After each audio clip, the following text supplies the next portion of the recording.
Student, आपण last पिरियडला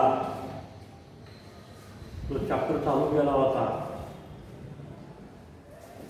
circulation, respiration and circulation, आणि त्याच्यामध्ये आपण लंग्स, ह्युमन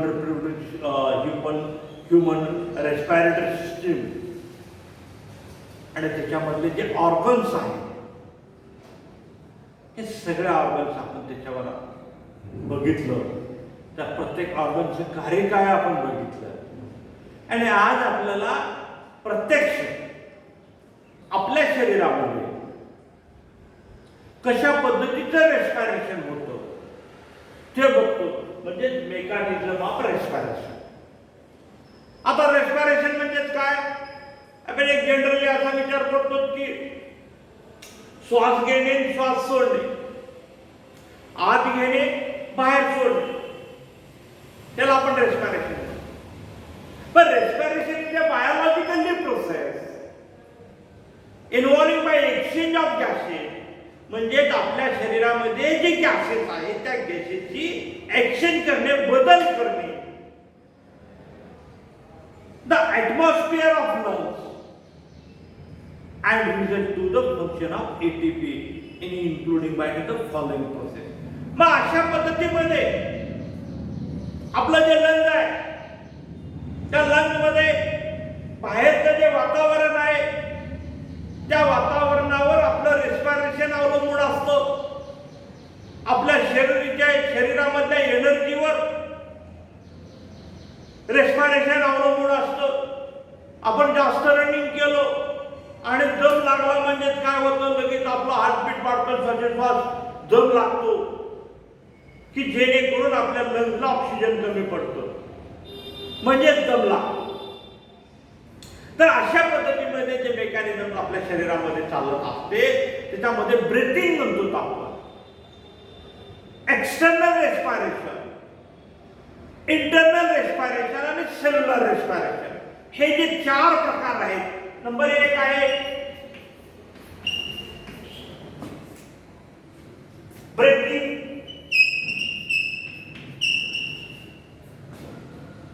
दुसरा आहे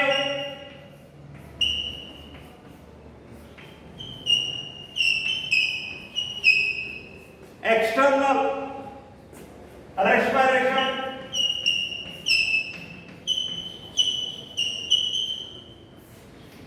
तिसरा आहे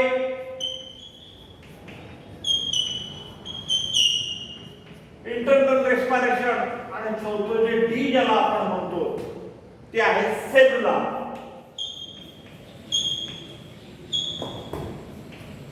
रेस्पायरेशन. अशा पद्धतीमध्ये आपल्या शरीरामध्ये breathing, external respiration, internal respiration आणि सेल्युलर रेस्पायरेशन 4 प्रकारे आपल्या शरीरामध्ये रेस्पायरेशन जे चालू असतं. आता त्यामध्ये सुरुवातीला इन्स्पायरेशन, ज्याला आपण ब्रीथिंग म्हणतो, ribs cage move upward forward, ज्या आपल्या छातीच्या जे फासळ्या आहेत हे फुगतात, पुन्हा कमी होतात, पुन्हा बाहेर येतात, पुन्हा कमी, म्हणजे अप आणि फॉरवर्ड. प्रेशर ऑफ लंग्स, जेव्हा आपण श्वास घेतो तेव्हा आपल्या त्या लंग्सवर प्रेशर येतो आणि डिक्रीज ऑफ एअर कम्स, आणि डिक्रीज हवा जी यायची ती कमी होते, इज बाय रुशिंग. आता त्यामध्ये आपल्याला ब्रेथिंग जो येतो, this a physically process by which by gaseous exchange takes place between by to the atmosphere and to the lung. So या भागातलं वातावरण जे आहे त्या वातावरणाचा आपल्या लंग्सवर परिणाम होत असतो. फॉर एक्झाम्पल आपल्याला म्हणतो आपण थंडी वाजायला लागली, हिवाळ्यामध्ये आपली ब्रीथिंग वेगळी असते, उन्हाळ्यामध्ये आपली ब्रीथिंग वेगळी असते. Involve by to the inspiration by expiration, both the states involved by part up to the thoracic cage. जे आपल्या छाती आहे, छातीच्या ज्या फासळ्या आहेत ज्याला आपण रिब्स म्हणतो, त्या cage is a ribs, sternum and intercostal muscles are to to the muscle by to the diaphragm. ह्या बाजूचा डायफ्राम. आता यामध्ये आपल्याला इन्स्पायरेशन काय होतो? During by inspiration the atmospheric air is taken into the lung according to the pressure of gradient formed by between by to the lungs and atmosphere. It is by active process which by to the diaphragm. आपण श्वास घेतलं की हा डायफ्रामवर effect होतो, हा diaphragm फुटतो. आपण श्वास बाहेर सोडलो, हा डायफ्राम मध्ये जातो. Each by become by to the flow that goes to the downwards. Is external intercostal muscular contact so that ribs and sternum move upward by outward. This leads to an increasing by thoracic volume. आपल्या छातीची जी volume आहे ही volume वाढली जाते, volume कमी झाली जाते. Is by to the decrease of pressure thorax and to the lungs, equalized by low pressure and inside by to the lung in the form up to the atmosphere, rushes into the lung. This is by to the inspiration. आणि त्याच्यानंतर expiration. आता expiration म्हणजेच काय? Expire होणे म्हणजे नाहीसे होणे, या जगामधून जाणे. मग during by expiration the thorax contract causing air to the exhale, बाहेर फेकणे. दिस डायफ्राम रिलॅक्स, हे बाजूची जे डायफ्राम आहे तो रिलॅक्स अँड पुश अपवर्ड, ते हवा पुढे फेकली जाते. Is become by to the dome shaped is by intercostal muscle by relax and pulling to the rib cage, जे आपल्या छातीच्या पातळ्याच्या मध्ये जातात. आणि inward downward in case by decrease by thoracic volume. आणि मग thoracic जी व्हॅल्यूम आहे ते डिक्रीज व्हायला लागते आणि इन्स्पायरेशन म्हणजे वाढली जाते, इन्क्रीज होते. and decreasing this lead by increasing pressure up to the thorax and then by compare to the atmospheric pressure. So air from back to the lung and rushes back to the expiration. This is expiration. One of inspiration and expiration up to the breath. हे झालं इथपर्यंत. हा झाला ब्रीथिंगचा भाग. आता याच्यानंतर आपल्याला external respiration. आता एक्सटर्नल रेस्पिरेशन म्हणजे काय? Exchange of gases up to the alveolar level. Alveoli consists of the layer of simple squamous epithelium resting of basement membrane, intimately association with to the dense network by capillary.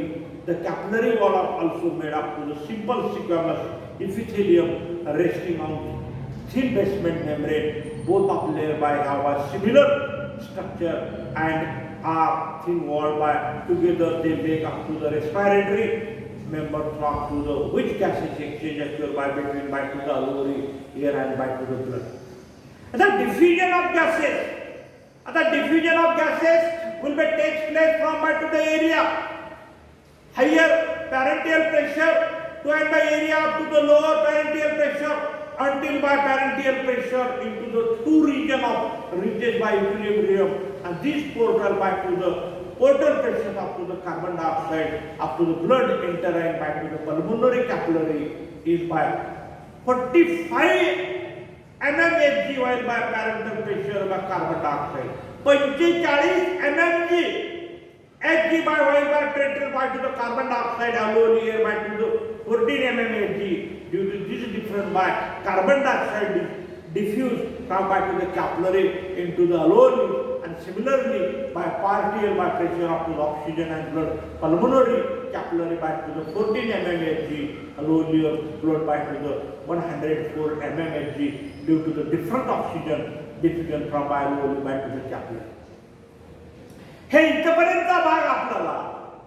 आता याच्यानंतर आपल्याला internal respiration, हे जसं external बघितलं तसं internal respiration मध्ये काय होतं? Two main component of blood involve transporting by respiratory gases CO2 आणि O2. या इंटरनल मध्ये आपल्याला सर्वात महत्त्वाचा CO2 आणि O2 हा कार्बन डायऑक्साइड आणि ऑक्सिजन. The RBCS. आता RBCS means red blood corpuscle cell, ज्याला मराठीमध्ये आपण तांबड्या पेशी म्हणतो किंवा त्याला आपण लाल पेशी म्हणतो. is by to the plasma and transport of oxygen मग याच्यामध्ये ऑक्सिजन ट्रान्सपोर्टिंग होतं. म्हणजे काय होतं, आपण total oxygen transport, oxygen transport वाहून जातो only by 3%. 3% oxygen, 3% oxygen is transported to the dissolved state by the plasma. त्या प्लाझ्मा मध्ये फक्त 3% ऑक्सिजन डिझॉल्व होतो, म्हणजे नाहीसा होतो.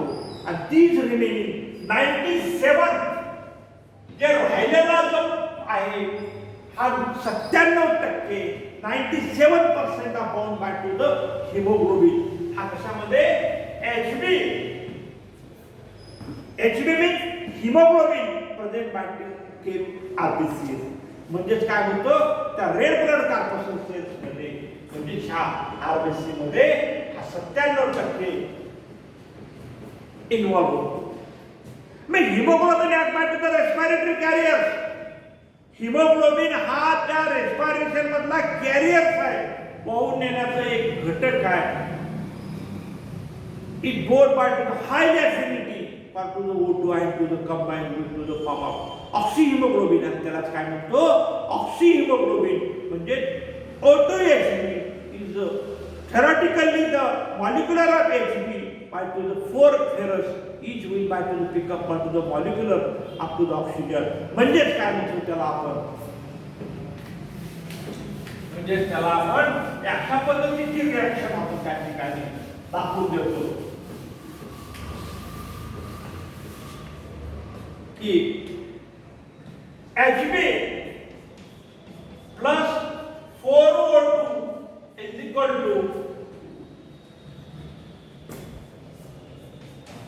HB 4O2. म्हणजेच काय, HB means oxyhaemoglobin it transported from to the lungs. कुठं लंग मध्ये आणि लंग्स टू टिश्यू मध्ये. टिश्यू मीन्स उतीमध्ये is readily dissociated release by to the oxygen. म्हणजेच काय होतं, HB plus 4O2 into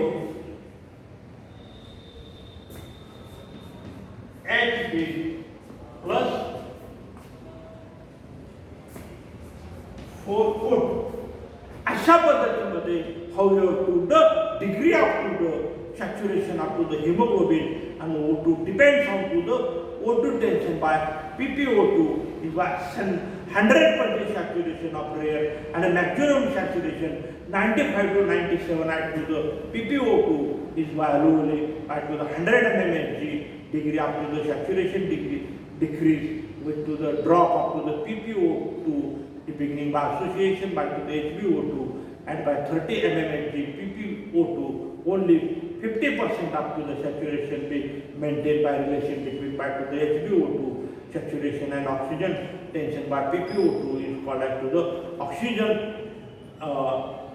dissociation curve.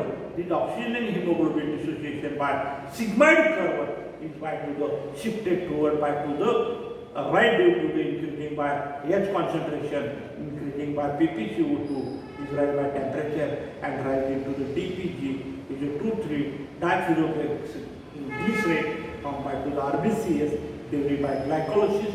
It will lower the affinity of hemoglobin up to the oxygen and a Bohr effect ज्याला आपण म्हणतो. It is the shift of toxin of hemoglobin dissociation curve due to the change up to the parental pressure by CO2 by blood and held on effect मध्ये आपल्याला oxyhemoglobin by to the function and by acid by decreasing by pH of blood due to the increasing by number of H positive ions SiCO3 change up to H2O and CO2 is allowed whereby PPO2 high and to PPO2 low of oxygen bind by to the hemoglobin but by tissue by whereby PPO2 is lower by PPCO2 is high hemoglobin does not hold as much to the O2 and released by O2 by diffusion into the tissue shell. या अशा पद्धतीमध्ये इथपर्यंत झालं. आता याच्यामध्ये आपला transport of CO2 जशा पद्धतीने ऑक्सिजन ट्रान्सपोर्ट झालं तशा पद्धतीमध्ये CO2 ट्रान्सपोर्ट आता ट्रान्सपोर्ट ऑफ CO2 मध्ये carbon dioxide CO2 means carbon dioxide is a readily solution in water transported by RBCS by to plasma thereby different part वेगवेगळ्या भागामध्ये by plasma by solution by 7% only by 7% CO2 is transported by dissolved form to the carbonic acid फक्त त्याच्यामधला 7% हा CO2 transporting होतो dissolved from by to the carbonic acid which was broken down into the CO2 and H2O म्हणजेच काय होतो हा CO2 plus H2O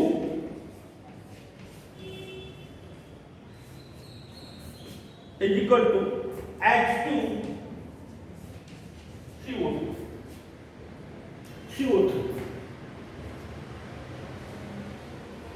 CO3 म्हणजेच काय झालं by to the bicarbonate ions by 70% naturally nearly by 70% carbon dioxide release from to the tissue cell आणि 70% हा carbon dioxide त्या टिश्यू सेल मधून येतो diffusion by plasma and by to the RBCS आणि RBCS is the CO2 combined with the water by present by Zn containing by enzymes and carbonic anhydride by to the carbonic acid carbonic anhydride by to the reduction formed by to the RBCS not with plasma the rate of formation of to the carbonic acid inside the RBCS very high and compared by to the formation of plasma and the carbonic acid being by unstable element by immediate association into HCO3 and H positive are present by enzymes and carbonic anhydride by Ca leading by to large to the accumulation by HCO3 inside the RBCS CO2 plus H2O is equal to H2CO3 is by HCO3 is moved by to the RBCS this will by bring about to the imbalance of exchange inside by to the RBCS remains in the balance ionic balance between the RBCS and plasma and Cl defeated by RBCS movement by chloride by movement by to the chloride Harborough phenomena in CH2O3 comes by plasma joined by to the NaK forming by NaCH2O3, AHCO3 maintained by pH of blood and HCO3 plus Na is equal to NaCH2 which is sodium bicarbonate tayar झाला it is made by to the protein by hemoglobin Hb plus positive H ion reduced by Hb thereby H positive ions made by the expected lower by blood pressure and blood pH is a different hemoglobin different by deoxyhemoglobin reduced by hemoglobin at level by lung in response to the low barometric pressure by carbon dioxide and hemoglobin